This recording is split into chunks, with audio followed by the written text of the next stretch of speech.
नमस्कार दोस्तों। हर्षवर्धन एवं पुष्यभूति वंश के विषय में ये हमारी दूसरी वीडियो है। हर्षवर्धन के शासनकाल की जानकारी के स्रोत जानेंगे इस वीडियो में हम। साथ ही हर्षवर्धन के शासनकाल में साहित्यिक विकास एवं शिक्षा विकास, धर्मों का विकास, समान आदर और महत्व को जानेंगे। साथ ही साथ महिलाओं की क्या स्थिति थी तथा हर्षवर्धन काल में या वर्धन वंश के काल में अर्थव्यवस्था किस स्थिति में थी, इसको भी हम देखेंगे। आइए शुरू करते हैं। हर्षवर्धन के शासनकाल की जानकारी के स्रोत। साहित्यिक स्रोत। हर्षचरित, यह बाणभट्ट की रचना है। इसमें 8 उच्छ्वास अर्थात अध्याय हैं। 8 अध्याय हैं इसमें। प्रथम 3 अध्यायों में बाण ने अपनी आत्मकथा लिखी है और शेष 5 अध्यायों में सम्राट हर्षवर्धन का जीवन चरित्र लिखा गया है। यह संस्कृत भाषा में गद्य रूप में लिखा गया है। इसमें हर्ष के पूर्वजों का वर्णन भी मिलता है। दूसरा साहित्यिक स्रोत है कादंबरी। यह भी बाणभट्ट की ही रचना है। यह संस्कृत साहित्य का सर्वश्रेष्ठ उपन्यास माना जाता है। इसमें हर्षकालीन सामाजिक और धार्मिक जीवन का स्वरूप वर्णित है कि किस प्रकार से सामाजिक और धार्मिक जीवन जीते थे, क्या मान्यताएं थी, किस प्रकार का समाज था, उसके बारे में इस रचना से जानकारी प्राप्त होती है। अगला साहित्यिक स्रोत है आर्य मंजूश्री मूलकल्प। यह महायान बौद्ध धर्म ग्रंथ है। इसे गणपति शास्त्री ने 1925 ईस्वी में प्रकाशित किया था। इसमें 1000 श्लोक हैं। इस ग्रंथ में 7वीं शताब्दी ईसा पूर्व से लेकर 8वीं शताब्दी ईस्वी तक के प्राचीन भारतीय इतिहास का वर्णन मिलता है। इसमें हर्ष काल की कुछ घटनाओं का वर्णन मिलता है। इसमें हर्ष को ह से संबोधित किया गया है। अगला साहित्यिक स्रोत है रत्नावली, नागानंद और प्रियादर्शिका। ये तीनों ही नाटक राजा हर्षवर्धन द्वारा लिखे गए थे और ये नाटक हर्ष के शासनकाल के संबंध में उपयोगी जानकारी प्रदान करते हैं। अगला साहित्यिक स्रोत है ह्वेनसांग द्वारा लिखा गया शियुकी। ह्वेनसांग चीनी यात्री था और वह हर्ष के समय भारत की यात्रा पर आया था। अपने 16 वर्षों की यात्रा के दौरान ह्वेनसांग ने जो अनुभव प्राप्त किए उनका विवरण उसने अपने यात्रा वृत्तांत शियुकी अर्थात पश्चिम की दुनिया नामक ग्रंथ में दिया। इस पुस्तक में हर्षकालीन संस्कृति तथा राजनीति का वर्णन प्राप्त होता है।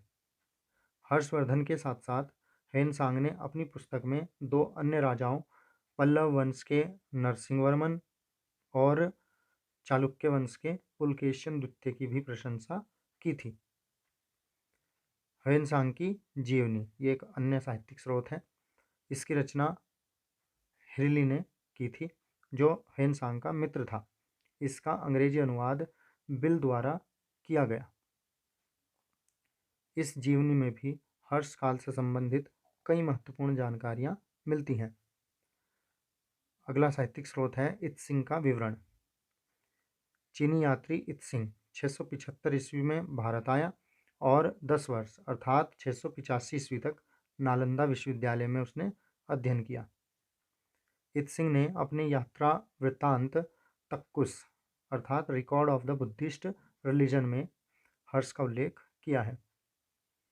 अब है पुरातात्विक स्रोत। हर्ष के प्रशासन की महत्वपूर्ण विशेषता सार्वजनिक अभिलेखों का रखरखाव था। पहला अभिलेख जो हर्ष के शासनकाल से या वर्धन वंश के समय की जानकारी हमें देता है वह है बंसखेड़ा या बांसखेड़ा लेख।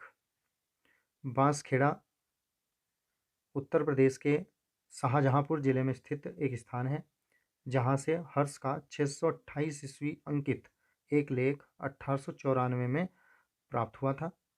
इस लेख से पता चलता है कि राजा हर्ष ने मरकट सागर नामक गांव को बालचंद्र तथा भट्ट स्वामी नामक 2 ब्राह्मणों को दान में दिया था। राज्यवर्धन द्वारा मालवा नरेश देवगुप्त पर विजय तथा अंततः शशांक द्वारा राज्यवर्धन की हत्या का वर्णन भी इस लेख में मिलता है।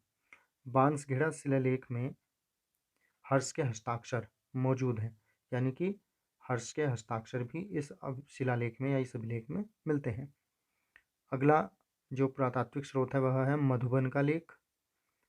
यह हर्ष का 631 ईस्वी का लेख है। यह उत्तर प्रदेश के मऊ जिले की घोसी तहसील में स्थित है। इसमें हर्ष द्वारा सोमकुंडा नामक ग्राम दान में दिए जाने का वर्णन है। मधुबेन या मधुबन प्लेट शिलालेख और सोनपत प्लेट शिलालेख राजा हर्षवर्धन के कालक्रम के बारे में जानने में सहायक है। अगला अभिलेख है ऐहोल का अभिलेख। ऐहोल का लेख चालुक्य नरेश पुलकेशिन द्वितीय का लेख है। इस लेख की रचना 633-34 ईस्वी में पुलकेशिन द्वितीय के दरबारी कवि रवि कीर्ति ने की थी। इस लेख में हर्ष तथा पुलकेशियन के बीच होने वाले युद्ध का वर्णन मिलता है। इसमें कालिदास और भारवी के नामों का भी उल्लेख मिलता है, जिससे ज्ञात होता है कि ये कालिदास और भारवी जो थे वो हर्षवर्धन के शासनकाल से पहले के हैं।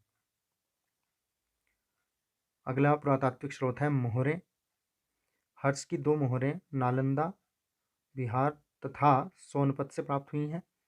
पहली मोहर जो कि नालंदा से मिली है बिहार के, वह मिट्टी की है, और दूसरी जो सोनपत से प्राप्त हुई है वो तांबे की है। इन मोहरों पर महाराज राज्यवर्धन प्रथम से हर्षवर्धन तक की वंशावली खुदी हुई है। सोनपत मोहर में ही हर्ष के पूरे नाम हर्षवर्धन का पता चलता है। अब बात करते हैं हर्षवर्धन के समय धर्मों की किस प्रकार से प्रगति हुई, किस प्रकार से उनका महत्व था। ब्राह्मणवाद जो गुप्त काल में फिर से उभरा था, इस दौरान और अधिक शक्तिशाली हो गया था। इस समय वर्ण आश्रम धर्म का उदय हुआ तथा वह ब्राह्मणवादी व्यवस्था का अंग बन गया। ह्वेन-सांग भारत में 4 वर्णों का उल्लेख करता है। ह्वेन-सांग के अनुसार भारतीय समाज में जातीय व्यवस्था थी। इसके अलावा कई मिश्रित और उपजातियां भी थी। ह्वेन-सांग ने अछूत और जातिच्युत के अस्तित्व का भी उल्लेख किया है, यानी कि ऐसे लोग जिनको छूना सही नहीं माना जाता था, और कुछ ऐसे लोग भी थे जिनकी कोई जाति ही नहीं थी, जातिच्युत। शैव धर्म का विकास हुआ और वैष्णव धर्म के बारे में उल्लेख जो हैं वो कम होते गए हैं। अतः ये कहा जा सकता है कि वैष्णव धर्म का इस समय पतन हुआ। बाणभट्ट के अनुसार हर्ष हर एक कार्य वर्ण या आश्रम के नियमों के अनुसार ही करते थे। कुंभ मेले का प्रारंभ करने का श्रेय हर्षवर्धन को दिया जाता है। ये कहा जाता है कि हर्षवर्धन ने ही कुंभ मेले को प्रारंभ किया था। सम्राट हर्ष सभी धर्मों को समान आदर और महत्व देते थे। बौद्ध धर्म हो या जैन धर्म, हर्ष किसी भी धर्म से भेदभाव नहीं करते थे। वह प्रति 5वें वर्ष सर्वस्व दान करते थे। इसके लिए महामोक्ष परिषद नामक एक धार्मिक उत्सव का आयोजन किया जाता था। कन्नौज जो कि 643 ईस्वी में हुआ, और प्रयाग, ये 2 जो थे विशाल धार्मिक उत्सव थे, और इनमें ह्वेन-सांग उपस्थित था। कन्नौज का जो विशाल धार्मिक उत्सव हुआ था वो 643 ईस्वी में हुआ था, और एक हुआ था इससे अलग प्रयाग में, और इन दोनों ही जगह पर ह्वेन-सांग उपस्थित था, इन दोनों ही उत्सवों में। ह्वेन-सांग के अनुसार कन्नौज में आयोजित भव्य सभा में 20 राजाओं, 4000 बौद्ध भिक्षुओं और 3000 जैन तथा ब्राह्मणों ने भाग लिया था। हर्ष के पूर्वज शिव व सूर्य के अनन्य उपासक थे। शुरू में हर्ष भी अपने कुल देवता शिव का परम भक्त था। परंतु चीनी यात्री ह्वेनसांग के प्रभाव से उसने बौद्ध धर्म की महायान शाखा को राजाश्रय दिया और वह बौद्ध बन गया था। ह्वेनसांग ने हर्ष को महायान बौद्ध धर्म के प्रचारक की तरह बताया है। हर्ष के संरक्षण के बावजूद बौद्ध धर्म का पतन हुआ।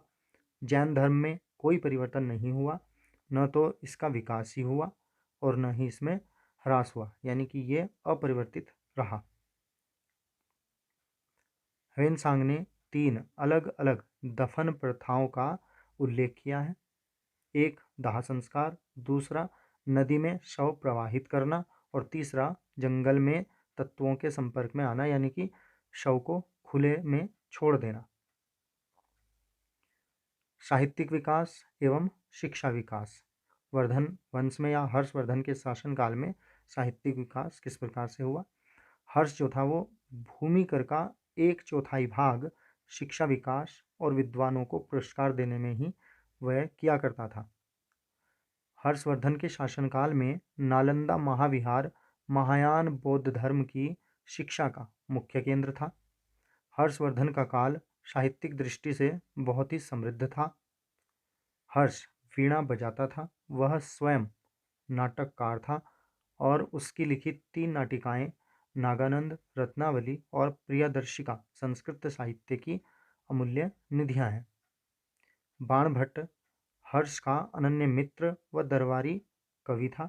वह हर्षचरित, कादंबरी, पार्वती परिणय, अष्टांग हृदय तथा चंडी शतक का रचयिता था। हर्ष के दरबार में बाणभट्ट के अतिरिक्त मयूर भट्ट तथा मातंग दिवाकर जैसे आदि विद्वान थे। मयूर भट्ट की सुप्रसिद्ध रचना सूर्य शतक है। व्याकरण, शब्दकोश तथा अलंकार के विद्वानों में इस ग्रंथ की बड़ी प्रतिष्ठा है। महिलाओं की स्थिति। हर्षवर्धन के शासनकाल में या वर्धन वंश के समय महिलाओं की क्या स्थिति थी, ये जानते हैं। इस समय महिलाओं की स्थिति और गिरी, गुप्त काल में भी गिरी थी। यहाँ तक आते आते और ज़्यादा महिलाओं की जो स्थिति थी वो और ज़्यादा गिर गई, लेकिन महिलाएं पुरुषों के अधीन नहीं मानी जाती थी।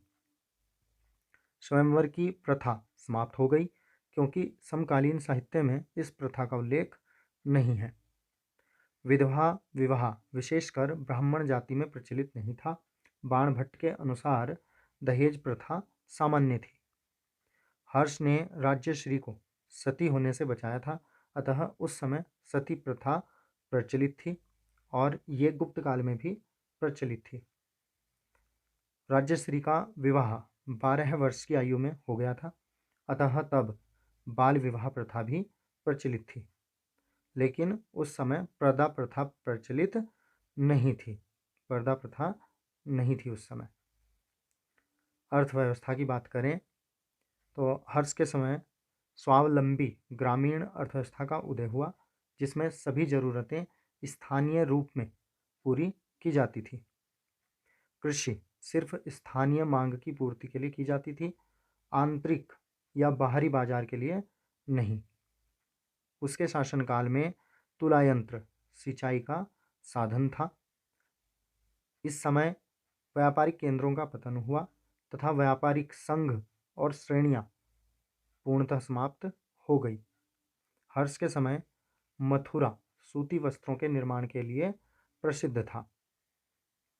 अन्य जानकारी में केवल ये चीज़ है कि रत्न सागर और रत्नरंजक क्या थे?